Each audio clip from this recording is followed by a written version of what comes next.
I think anybody who sees it will be deeply moved by Gabor Mate's wisdom and truth. But I'm personally a Holocaust survivor as an infant. I barely survived. My grandparents were killed in Auschwitz, and most of my extended family was killed. I became a Zionist. This dream of the Jewish people resurrected in their historical homeland, and the barbed wire of Auschwitz being replaced by the boundaries of a Jewish state with a powerful army.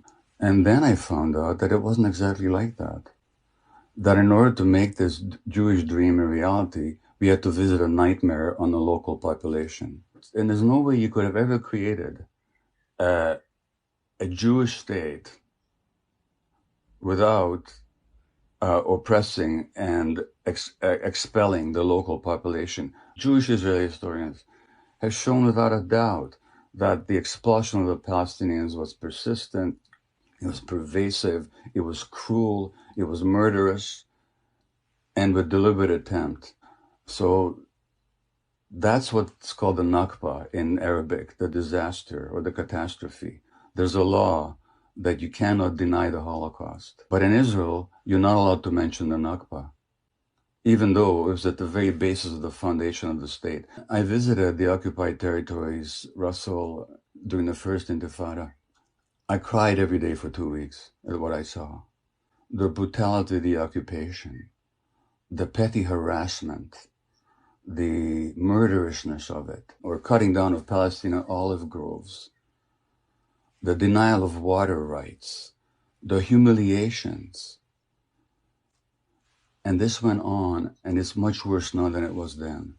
It's the longest ethnic cleansing operation in the 20th and 21st centuries. I could land in Tel Aviv tomorrow and demand citizenship under the law of the right of return.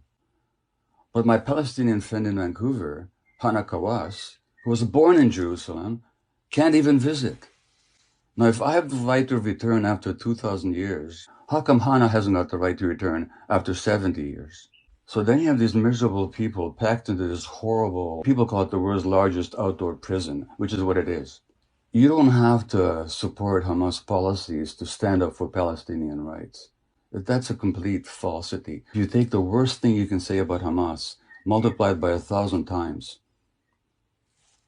and it still will not meet the Israeli repression and killing and dispossession of Palestinians. Anybody who criticizes Israel is an anti-Semite is simply an egregious attempt to intimidate good non-Jews who are willing to stand up for what is true. If you look at the Western press, when Hong Kong demonstrators throw stones at the police in Hong Kong, that's considered to be heroism.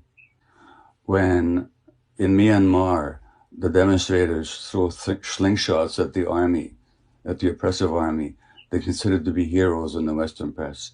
When Palestinian kids throw stones at the Israeli soldiers, they're called terrorists. And Israel gets away with a lot more without much less criticism in the Western press than any other country. He runs a program for Palestinian children who spend time in Israeli jails. 14, 15, 16-year-olds are jailed for months or years. Sometimes they can't see their families for months. She says, we don't have post-traumatic stress disorder here because the trauma is never post. The trauma is daily, she said.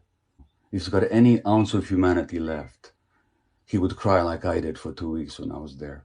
Anybody can go on YouTube and listen to Ilan Pappé, an Israeli historian.